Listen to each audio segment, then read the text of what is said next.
وای زما شتمن لالي ته وایه په پیوندي کمیس مې تیر کړل اخترونه.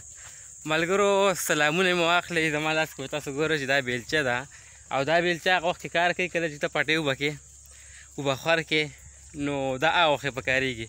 شاته را سره کشران ورونه مې را روان دي، شهزاد خان دی او ورسره اوبه دي اوبه. ملګرو داسې کار دی، په کلي کې یم او روان یم.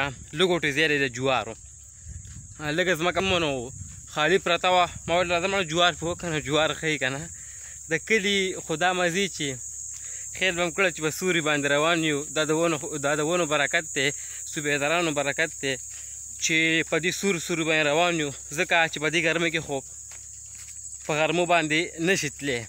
نو جواد ته مې ویلو همداسې کار دی، اوبه را ځان سره راواله، خو کنګل اوبه راواله کنګلو چې بیخي یخي، ځکه چې اوبهخور خو پټۍ هغې باندې غرمه لګي.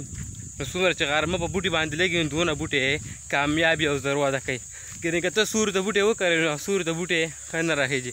دا اوس وګوره دې ته وایي جوار. ملګرو د جوارو دا کار چې جوار به ته وبې کرې چې څنګه دې وکرلو نو هغې پسې به جوختې دې له به اوبه ورکړي. دا اوبه کې چې اوبه دې کړل دا به بیا آفتاب بس په دې پټي له بیرته راشي.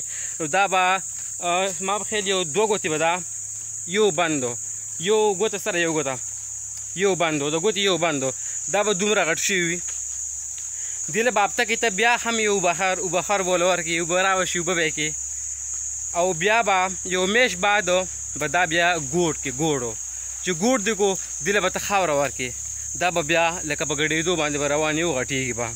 نو ملګرو دوی ته مې ویل راځئ واک به مو وکړو، چکر به مو او تاسو به هم په دې ذمېدارۍ به دې کار باندې هم زه لږ پوه کړم چې دا خلک څنګه کوي، بوټي خلک څنګه کوي او دوی ته به سپرې کم وخت ورکړي، دا بوبه کې کم ټایم کې او دا به ګوډ کې کم ټایم کې. لکه دا تاسو ګورئ د کلي ښکلاګانې رڼاګانې څوک نشته ځکه چې دغه دی ګرمي ده ډېره زیاته او چې پټي کې کار کې نو مازدیګر کې چې کوم دی نو کار کې نو انتخایي تا نه به خوله وځي خوله. نو دوی ته مې راځئ لښتې هم د خیر راغلی دی، لښتې ته وګورئ لښتې هم راغلی دی. ما ویل لښتې را سره غم و چې لښتې به راغلی او که نه، ځکه چې نیر تش دی او ماشاءالله لښتې راغلی دی. اوس نو ورځو هغه خپل پټۍ اوبه کوو او تاسو سره کلي د ښکلاګانې ښایو.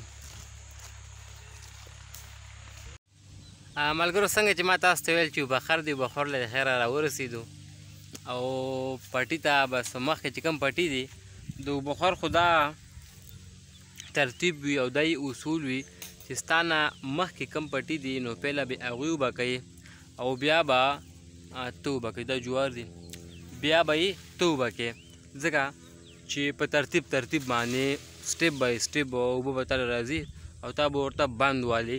موږ ورته اوس بند ووالو، تاسو ته زه اوس بند یم. یا الله خیر ملګرو دا بند دی، دا بند هم ورته ووالو چې دغه سټیپ نه دغه بند نه دې خوا اوبه نه راځي. که بیا اوبه راځي نو بیا به ته اوبو کې به کښېنې او یا به ورته ابوجو والا بند به ورته ته بیا وې نو د اوبه بیا هله کنټرول کېږي. که داسې ناممکنه خبره ده. نو جوار ته وګورئ ماشاءالله جوار هم ښه غټ شوي دي. بوتل به کارېږي، بوتل به راوالو ځکه چې اکثره موږ داسې بوتل راغستی هم دی او تږي شو انتخایي اوبه مو وڅښلې. ځکه چېرته هم ځئ یو کار کوئ آبادي کوئ یا څه لرې ځئ نو کلي کې یا اخوا دېخوا ځئ کار له ځئ نو ځان سره اوبه ګرځوئ. بس د خیره موږ باندې مو ورته ازادې کړلې او دا یوه لویه نخره یي که نه، اوس هم ورته باندې ازادې کړې او اوس به له خیره اوبه به دا مخکې پټي ول اوبه کوئ او بیا له خیره زموږ نمبر دی او بیا د خیره بس پټۍ اوبه کوو دغه ځای